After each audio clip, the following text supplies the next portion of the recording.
Hello ladies, welcome to Miss Jacopazzi's periodic table review. We're going to make the periodic table come alive today, and you're going to see what I mean by that in a minute.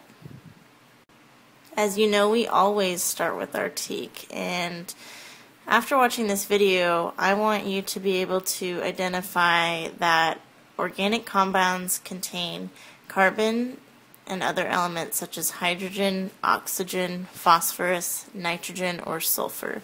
And I'm going to give you a really easy way to remember that. So make sure you have your notes handy, and let's go ahead and get started. Okay, periodic table. What is it? Well, let's break it down. We know it's a table. We use tables all the time in school to organize information. But what is an element? An element is a part of something. I've shown you the dictionary definition of an element, and they gave the example that bricks and mortar are elements of every wall. So they're pieces and parts of it. So go ahead and get your notes ready and write down the definition for element in chemistry.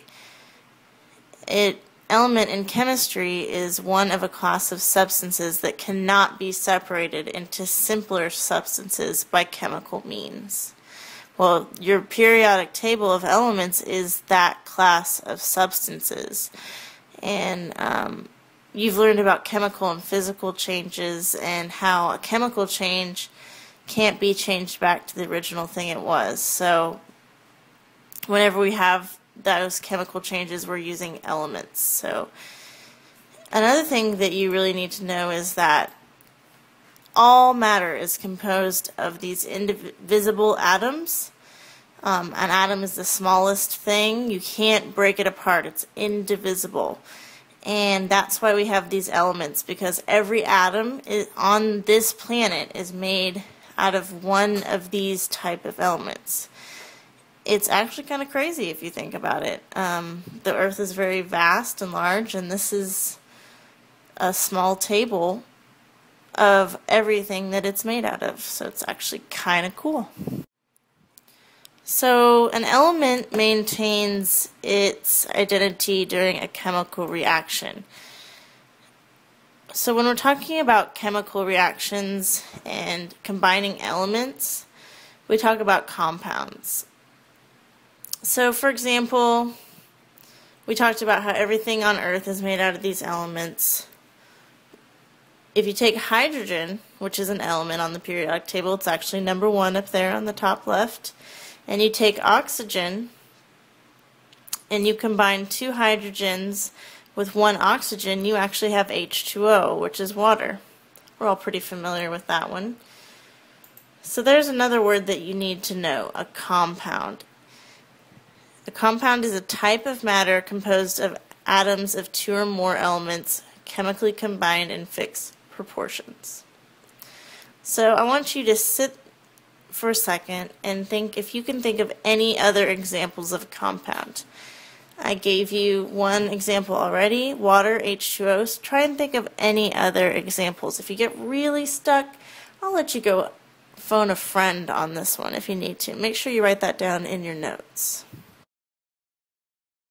So we've talked about the periodic table, we've talked about elements, we've talked about compounds, but we're supposed to be learning about living things. So why are we talking about these teeny tiny atoms?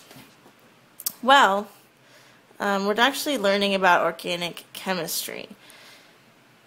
What does that word organic mean? Think to yourself for a moment. Hopefully the word living comes into your head. And we know that chemistry involves chemicals and elements, so we're kind of combining those two ideas in organic chemistry. You have the definition of organic chemistry, and I want you to write that down. And we know that organic chemistry studies compounds that contain actually a small number of elements. So we're taking the periodic table and we're almost making it smaller when we talk about living things. Organic compounds form the basis of all life on Earth. So every living thing, every organism is made out of these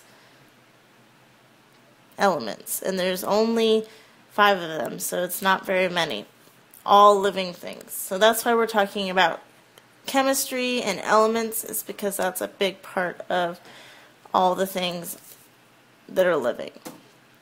Now I have a really fun tool for you guys. It's a really easy mnemonic device. I love these. They make things easier to remember. And this one is sponge. It's kind of a funny word. Almost sounds like an onomatopoeia for a Dr. Seuss character or something like that. But sponge is going to help you remember all the elements that can be found in organic compounds. And that's, remember, we go back to our teak. That's what you guys need to know. So make sure you write this down. The S in sponge stands for sulfur, P phosphorus, O oxygen, N nitrogen, C carbon, and H hydrogen. Those are the elements that can be found in organic compounds, and you need to know that. Alright, so we've talked about a little bit of chemistry, a little bit of organic chemistry. Going back to our teak, I need you to be able to remember those elements that are in organic compounds, and so one way I'm going to see if you understand that is with these comprehension questions. So I want you to go ahead and answer. There are 3 of them, and please do this on your own. Do not work with a friend on this part. I want to make sure that you understand it.